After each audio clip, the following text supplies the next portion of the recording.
And so now on BBC Two, here's Newsnight.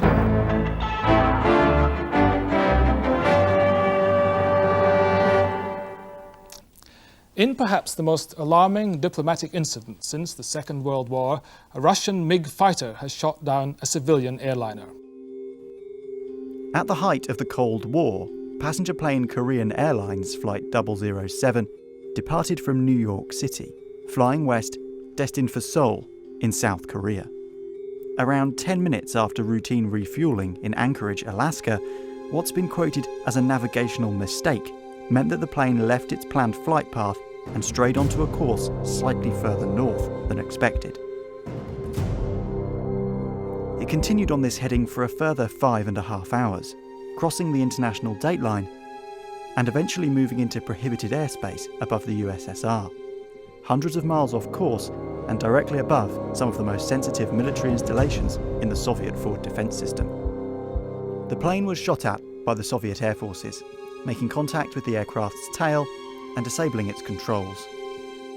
It crashed into the Sea of Japan, killing all 246 passengers and 23 crew.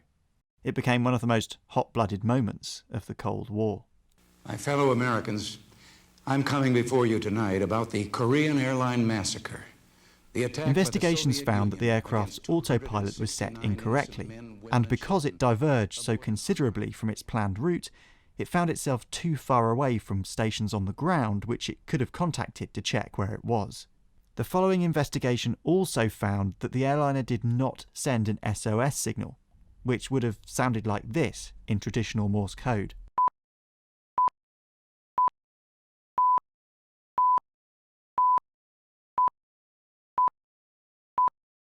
There is, though, a different set of recognisable beeps associated with this plane's story. Since the early 1970s, the US military had been developing a revolutionary piece of technology, a small device that could figure out its own location anywhere on or above the Earth's surface. And it was after the loss of the Korean airliner that US President Ronald Reagan decided that this new navigation technology would be made available to the public upon completion. It was named the Global Positioning System, or GPS. The Navstar Global Positioning System will be a worldwide network of satellites transmitting precise, jam-resistant navigational signals. These signals are deciphered by special receivers to determine longitude, latitude, altitude, speed, and time. With this system, a ship could determine its position on any ocean in the world within 30 feet. A tank unit could accurately determine local time for a coordinated attack. It gives position in latitude and longitude. That's the distance north or south of the equator and east or west of the prime meridian. That's the vertical line which runs through Greenwich in London. But why does it run through Greenwich? Well, at the peak of the British Empire, Britain had a lot of ships, more than anyone else in the world. Their maps all needed to follow a strict format so they could figure out where they were. So the centre, 0 degrees, of all British nautical charts was set as the Greenwich Meridian. Each vessel also kept a fancy clock on board that told the local time at 0 degrees. And as these ships travelled the world, everywhere else was seen as a number of hours ahead of or behind Greenwich time. But because it was only measurable from the observatory, there had to be a way to get it accurately to the ship's clocks, or else their navigation would be out. So since 1833, on the roof of the Royal Observatory on Greenwich Hill, there's been a time ball, visible to nearby ships in the River Thames, that drops from a height at exactly 1 p.m. every day. Now, if I were to tell you there's a close link between what our friend in the white overall is doing and the calculations of a master mariner on the high seas, well, would you believe me? Perhaps you'll see the connection more easily if I tell you he's winding up the time ball at Greenwich Observatory. Other signals made to the general public still happen today, like Big Ben's bongs and the Edinburgh Castle gun, which fires at exactly 1 p.m. each day. A family even toured London selling the time from a pocket watch set in Greenwich at 9 a.m. each day, and they ran the service for a fee for over 100 years.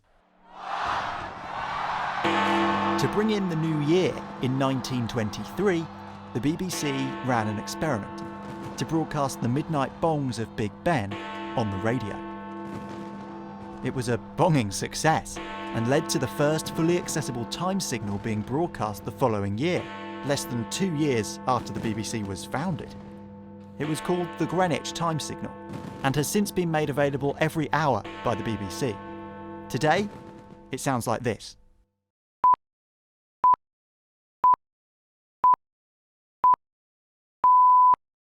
That's 6 blasts of a 1 kHz tone, counting up to the top of the hour, with the final blast marking the new hour.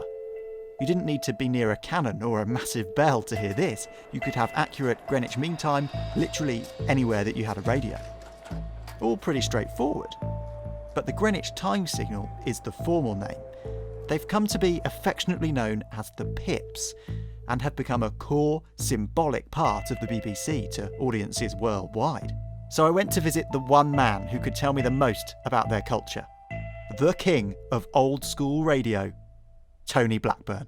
Welcome along to the Tony Blackburn Show this morning for this Tuesday the 9th of December. My thanks as always to John Dunn for swinging us up until the 7 o'clock hour. The Pips have always been a favourite of mine since 1967 when I joined the BBC and opened up Radio 1. And good morning everyone, welcome to the exciting new sound of Radio 1. I mean, everybody else finds it a bit weird that I like them, but I do, I love them. And on my programmes I used to promote them, particularly as my favourite Pip is always the last one because it's slightly extended. During the course from 1967, the Pip, we had 6 Pips, but they were all the same length. And then suddenly there was an extended Pip, which I got very excited about. And I understand that the ordinary Pips are 100 milliseconds, and the last Pip was extended to 150 milliseconds, which I found very, very exciting. And I should get out more. So do you think the Pips were as ingrained in the BBC's culture back in your early days as much as they are now? Well, they're very, very, very BBC, but they were very useful at one time because before all these smart watches and things like that, you just had an ordinary watch that used to probably lose a minute a day or something like that. So I used to set my watch by the Pips. So normally at about probably 6 or 7 on the minute. It was always on the hour because it was taking you on to the next hour. So I'd get my watch and, pip, pip, pip, pip, pip, pip. And then you knew you were accurate for that day. So they were useful. I mean, nowadays, of course, with the smart watches and things like that, you don't need it quite so much, but it's still very BBC, and I like it. I wouldn't like to see it disappear. Yeah. And off we go with the next one then, and what a lovely sound this is as well. Straight out of our Fun 30. And to think that, I've played the Pips out for years and years, it's...